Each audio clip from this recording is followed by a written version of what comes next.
లేచి నిలబడాలంటే ఏం చేయాలి? అసెంబ్లీ ఎన్నికల్లో ఓడిపోయి ఆ తర్వాత జరిగిన లోక్సభ ఎన్నికల్లో ఒక సీటును కూడా గెలుచుకోలేకపోయిన ఉద్యమ పార్టీని ఎలా కాపాడుకోవాలి?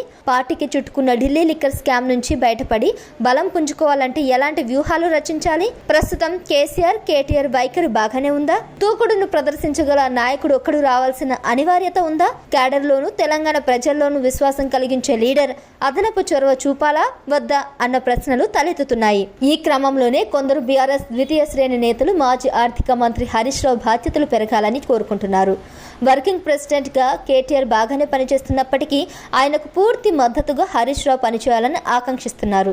బీఆర్ఎస్ రాష్ట్ర అధ్యక్షుడిగా హరీష్ రావును నియమిస్తే ఆ కిక్కే వేరుగా ఉంటుందని, బీజేపీ, కాంగ్రెస్లను ఎదుర్కొనే సత్తా హరీష్ కు మాత్రమే ఉందని కొందరు అంటున్నారు. రాష్ట్ర శాఖ అధ్యక్షుడి కంటే హరీష్ రావును కూడా వర్కింగ్ ప్రెసిడెంట్ గా పెట్టాలని వాదించేవారున్నారు. అంటే బీఆర్ఎస్ కు ఇద్దరు వర్కింగ్ ప్రెసిడెంట్లు ఉండాలన్నది వారి ఆలోచన విధానమని చెప్పాలి. హరీష్ రావుకు ఎలివేషన్ ఇవ్వాలని ఎన్నికల ముందు నుంచి కొందరు ప్రతిపాదిస్తూనే ఉన్నారు. అయితే వారి మాటలను పార్టీ వ్యవస్థాపకుడు కేసీఆర్ పట్టించుకోలేదు. అందుకే ఈసారి ఎన్నికల్లో మూల్యం చెల్లించుకోవాల్సి వచ్చిందని బీఆర్ఎస్ పార్టీలో ఒక వర్గం వాదిస్తుంది.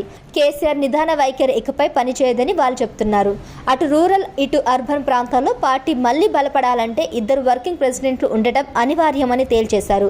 హరీష్ రావుకు గ్రామీణ ప్రాంతాల్లో బలం ఉందని, కేటీఆర్ కు అర్బన్ ఓటర్ల మద్దతుందని పార్టీలో అంతర్గతంగా విశ్లేషణ జరిగింది.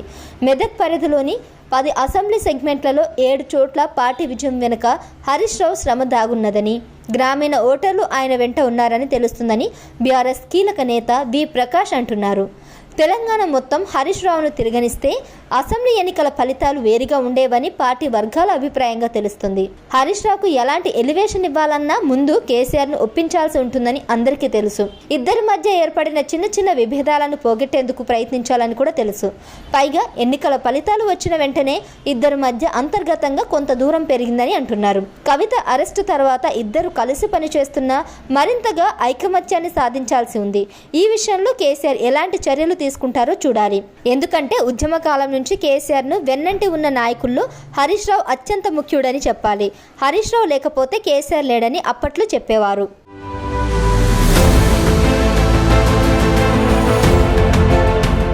Please subscribe to KTV Telugu. KTV Telugu. KTV Telugu channel.